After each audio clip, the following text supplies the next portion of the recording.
Chez Duralex, on s'est débarrassé du carcan que représente le patron et les actionnaires. Et regardez ce que les journaux disaient il y a à peine un mois de nous. C'est une franche réussite chez Duralex. On s'est séparé du patron, on a viré les actionnaires. Et maintenant, ce que l'on cherche, c'est des actionnaires pour nous renflouer. Bonjour et bienvenue dans cette nouvelle vidéo de DME en direct. Comme toujours, si vous n'êtes pas abonné, je vous suggère de le faire et de cliquer sur la cloche pour être prévenu lorsque je sors une nouvelle vidéo. Ah, on l'aime, ce modèle d'entreprise. On l'adore, ce modèle d'entreprise de Duralex. Vous savez, la scope où on se débarrasse des patrons et des actionnaires. Alors, avant de vraiment démarrer cette vidéo, j'aimerais vous inviter à cliquer sur le lien qui est dans la description, qui va vous envoyer vers la boutique DME. Alors, ce n'est pas une scope, et on ne vend pas de verre Duralex sur la boutique DME. Mais en ce moment, on vous fait 25% de réduction sur l'ensemble de la boutique. 25% de réduction sur l'ensemble de la boutique. Ça va beaucoup plaire à la personne qui récemment m'a laissé un commentaire en me disant qu'elle adorait mes mugs, mais qu'elle aimerait une petite réduction. Ben voilà, 25% de réduction, ça ne va pas durer longtemps, hein, donc profitez-en, le lien est dans la description. Duralex. Mais quelle belle réussite pour nous autres, gens de gauche. Vous savez, on a toujours dit que le patron, que les actionnaires étaient la cause de tous nos maux. Du coup, quand l'entreprise a fait faillite, une nouvelle fois, on a une entreprise voilà, qui a pris l'habitude de faire faillite à peu près en moyenne tous les 5 ans. Voilà, c'est une habitude, c'est un rythme qu'on a pris et lors de la dernière faillite, enfin redressement judiciaire, on a décidé de se mettre en scope. C'est-à-dire que on virait le patron et on virait les actionnaires. Et hop, on récupérait toute l'entreprise pour nous, les salariés, et ça allait forcément marcher. D'ailleurs, il y a peu de temps, il y a très peu de temps, dans la presse, nous avons dit ouvertement à quel point notre modèle d'entreprise fonctionnait, à quel point nous étions fantastiques. En fait, toute la presse s'est précipitée là-dessus et on s'aperçoit aujourd'hui finalement qu'il ne nous manque qu'une chose, l'argent des actionnaires. Voilà, c'est la seule chose qui nous... Les actionnaires en eux-mêmes, ils ne nous manquent pas. Voilà, il faut bien le dire, ils ne nous manquent pas. Mais leur fric, qu'est-ce qui nous manque? Alors, j'ai décidé avec mes amis de la CGT, nous avons discuté, parce que les syndicats, nous sommes toujours présents, donc nous avons discuté entre nous et on s'est dit, bon, comment on fait aujourd'hui? Parce qu'il nous manque quand même 5 millions d'euros et notre petite histoire risque de s'arrêter rapidement. Et si elle s'arrête rapidement, bah quand même, quelle mauvaise publicité pour le monde nouveau que l'on veut bâtir. Alors on s'est dit, bah voilà, la solution, ça serait de demander l'argent des actionnaires. Voilà, on veut l'argent des actionnaires. Et là, il y a l'un des participants, vous savez, il y a toujours des gens un peu dans les participants qui nous disent, mais on a déjà fait 4 fois faillite. Ou plutôt, on a fait 2 fois complètement faillite, hein, c'était en 2005 et en 2008. Et on a déposé le bilan en 2005. En 2008, on a fait une faillite complète avec liquidation judiciaire. Et depuis 2020, on a fait 2 redressements judiciaires en 2021 et en 2024. Qui va accepter d'investir chez nous? Qui va accepter d'investir chez nous? Là, c'est vrai qu'on n'a pas su quoi lui répondre parce qu'il nous faut quand même quelqu'un qui ne soit pas un professionnel. Hein, on est bien d'accord qu'aucun professionnel n'irait investir chez Duralex. Ça paraît assez compliqué. Alors, on a fait les plans. Voilà. Bon, d'abord, il faut rassurer. Donc déjà, on ne va pas aller vers les professionnels, on va aller vers les particuliers. Et on va jouer finalement notre grand atout qui est d'être bleu, blanc, rouge. Donc voilà, on va vers les particuliers français et on va leur dire, écoutez les gars, vous allez investir dans une entreprise française. Vous allez investir dans une entreprise française. Très bien. Bon, alors, même le gars qui n'était pas très heureux, voilà, enfin, vous savez, le pisse-froid, là, nous a dit, c'était Simon Frick. Eh ben, Simon Frick, il n'était pas hyper content et il nous dit, bah, écoutez, ok, très bien, allons-y. Qu'est-ce qu'on met en avant? Qu'est-ce qu'on met en avant pour réussir le fait que les Français mettent de l'argent dans notre entreprise et soutiennent notre fameux modèle social sans actionnaire qui demande à des actionnaires de venir le financer. Qu'est-ce qu'on met en avant pour soutenir ça? Bah, c'est simple, il y a eu un grand blanc. C'est-à-dire qu'on a dit c'est simple, et puis après, il y a eu un immense blanc. Simon nous a dit, attendez, qu'est-ce qui a fait qu'on a fait faillite? Qu'est-ce qui a poussé nos faillites? Bah, on a des coûts hyper importants. Bon, bah alors, premier truc, on peut dire nos coûts ont diminué. Non, ça on peut pas le dire parce que nos coûts, ils n'ont pas du tout diminué. En fait, OK, on a viré le patron, mais en dehors de ça, on a un nouveau patron, hein, parce qu'il faut bien quelqu'un pour diriger l'usine et voilà, mais les coûts, ils ont pas non, non, non, non, on peut pas leur dire que les coûts ont diminué. Ah!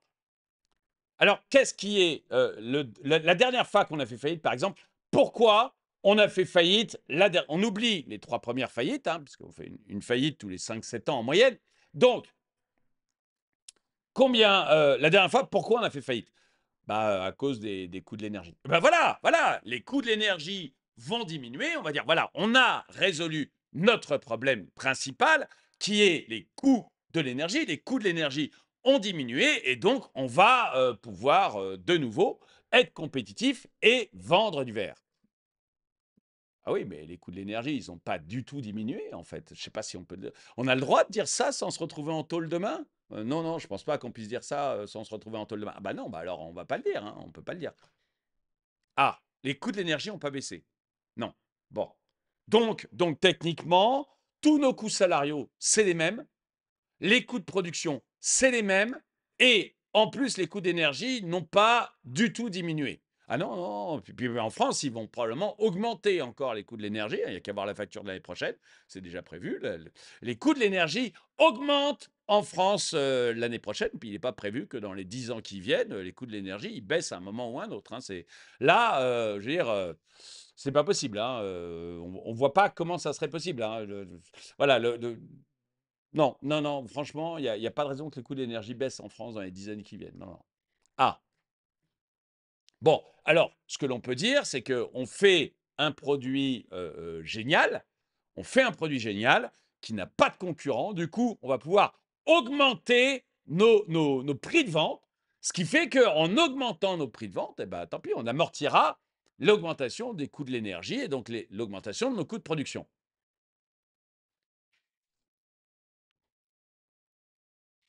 Bah, en fait, non, on fait pas un produit si unique que ça.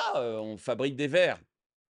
C'est-à-dire que tout le monde fabrique des verres, hein, donc non, non. Enfin, je pense pas qu'on ait un produit. On a un produit unique. Non, non, on n'a pas de produit unique. Non, on peut pas dire ça. On peut pas dire ça non plus. Non, non, on peut pas dire qu'on a un produit unique. Non, mais on a très, très peu de concurrents. Alors, c'est vrai qu'on a très peu de concurrents. Là-dessus, tu as raison. On a très, très peu de concurrents. Parce que finalement, qui vend des verres aujourd'hui? Auchan, Carrefour, Leclerc, à peu près tous les super et les hypermarchés. Et puis, on a aussi un autre petit concurrent étranger qu'on appelle Ikea. Voilà. Mais en dehors de ça, on n'a pas de concurrent. Et puis, bon, parfois, chez Leclerc, Carrefour et tout, c'est nos verres hein, qui sont vendus. Donc, non, moi, je dirais qu'on n'a pas, vraiment de concurrents. Bon, voilà, ça c'est un bon point, nous a dit Simon. Là, c'est un bon point. On a très très peu de concurrents. Et ce concurrent là que tu m'as nommé, c'est quoi déjà? Ikea. Ikea. voilà, lui aussi, il va être obligé d'augmenter ses coûts de production et d'avoir des verres super chers comme les nôtres. Bah, c'est-à-dire qu'aujourd'hui, Ikea, notre concurrent, il vend ses verres 5 fois moins cher que nous quand même. Il vend ses verres 5 fois moins cher que nous? Ah oui, oui, oui, oui, ah bah, en moyenne, c'est pas toujours le cas, hein, mais en moyenne, oui, il vend ses verres 5 fois moins cher que nous. OK? Bon, alors voyons un peu, ce qu'on peut mettre, en avant, hein, donc on a, heu, une entreprise qui fait faillite tous les 5-7 ans, en moyenne. On a nos coûts de production qui vont être exactement les mêmes, voire qui vont augmenter parce que les coûts de l'énergie en France vont augmenter. On a, un concurrent qui vend, enfin, on a plein de concurrents, mais un surtout qui vend ses verres à peu près les mêmes que les nôtres, hein, 5 fois moins cher. Comment on peut, comment on peut faire en sorte que les Français, investissent? Bah, déjà, on peut faire cocorico, on est français. Cocorico, on est français. Donc on va avoir des gens qui vont dire: «OK, cocorico, vous êtes français, on investit, chez vous». Voilà, c'est la pre ensuite, on a notre modèle exceptionnel de la SCOP. On a un modèle exceptionnel de la SCOP, l'entreprise sans actionnaire qui fait appel à des actionnaires pour se renflouer. Voilà, j'ai un petit problème de son, mais du coup, Simon, si vous voulez, il avait les yeux qui grandissaient de plus en plus parce que, voilà, lui, il tient les cordons de la bourse et il commence à se dire que ça devient compliqué. Alors, Simon, nous dit: «Bon, bah, OK, mais il va falloir donner beaucoup d'argent, quoi». Et bah, parce que, pour attirer des gens avec ses arguments de vente, c'est quand même pas évident. Donc, faut donner une bonne rémunération. Une très, très bonne rémunération, hein. Qu'est-ce qu'on peut promettre? Oh, bah, on peut leur promettre, je sais pas, 8 par an. 8 par an, voilà, tac! Vous nous donnez de l'argent, on vous donne 8 par an. C'est super cher. Non, mais je veux dire, c'est super cher comme prêt. Il y a 8 par an, puis il y a des gens quand même qui réfléchissent, qui vont se dire: «Attendez, s'ils donnent 8 par an à des actionnaires garantis, pourquoi ils vont pas emprunter à 4 auprès d'une banque?» Et il y en a certains qui vont se dire: «Mais c'est peut-être tout simplement parce qu'il y a aucune banque qui accepte, de leur prêter de l'argent». C'est pour ça. 8 par an, mais et garanti, mais on n'y arrivera jamais. Non, mais financièrement, on n'y arrivera jamais. Et là, c'est là qu'on était très fort parce que nous, avec mes amis, syndicalistes, on y avait réfléchi. On sait bien que 8 par an, on n'arrivera jamais à payer ça. Ça veut dire, ah! On sait bien, mais c'est là qu'est le coup de génie. On dit: «Écoute, on fait 8 par an et on bloque l'argent pendant 7 ans. Voilà, on bloque l'argent pendant 7 ans.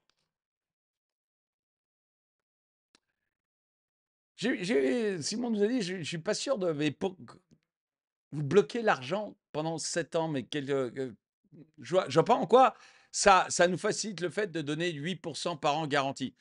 C'est là qu'est tout le génie du truc. On fait faillite tous les 5 à 7 ans, nous. En bloquant l'argent pendant 7 ans, on a une probabilité de ne jamais avoir à payer absolument fantastique. On pourrait promettre 10, 15, 20%. Comme on fait faillite tous les 5 à 7 ans en moyenne, bah voilà, au moins, on est sûr. On est sûr que, donc, l'argent, ce qu'on va dire aux gens, hein, mais voilà, moi, le pitch est relativement simple. On cherche des gens donc très patriotes ou très bêtes. Et du coup, le pitch est facile. On dit, voilà, mesdames et messieurs, Français, Françaises, nous avons créé une entreprise avec un modèle français unique au monde, la SCOP, la société où il n'y a plus ni patron, ni actionnaire. Notre SCOP connaît des difficultés momentanées parce que les salariés ne veulent pas mettre trop d'argent non plus dans cette boîte. Du coup, nous sommes obligés de demander des nouveaux actionnaires.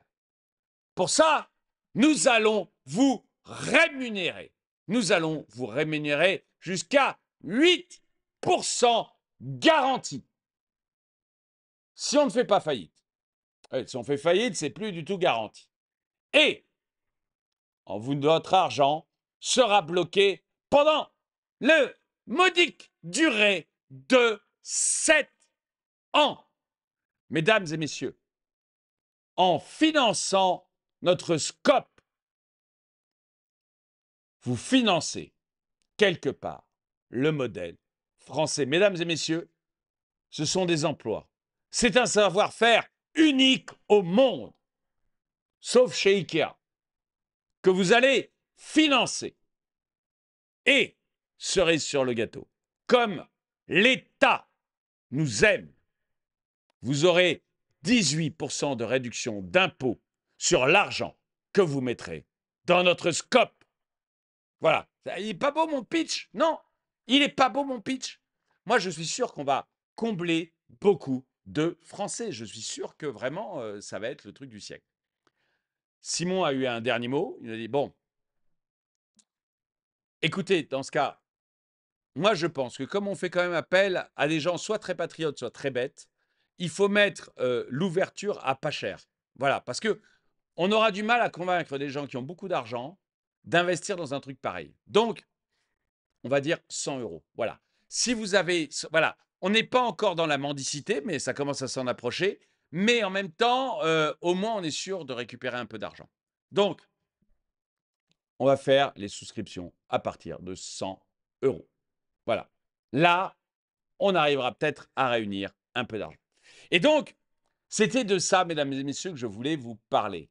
Bientôt, en novembre, vous allez avoir l'occasion d'investir dans cette magnifique entreprise française sans actionnaire qui cherche maintenant des actionnaires pour la renflouer avec la modique somme de 100 euros. Vous aurez le droit d'être actionnaire de cette SCOP. Votre argent sera bloqué pendant une durée, somme toute, relativement faible, 7 ans.